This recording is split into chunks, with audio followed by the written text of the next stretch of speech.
marché parisien se maintient dans le vert à la mi-séance avant la publication des chiffres mensuels de l'emploi aux États-Unis.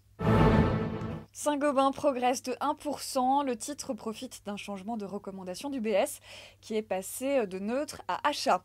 Le trafic aérien de passagers d'Air France KLM s'est accru de 1,2% en juillet pour des capacités stables.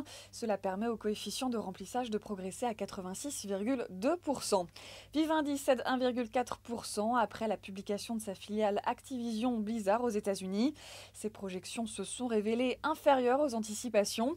Et puis le titre Veolia chute après la publication de ses comptes semestriels plutôt conformes aux attentes et la confirmation des objectifs annuels.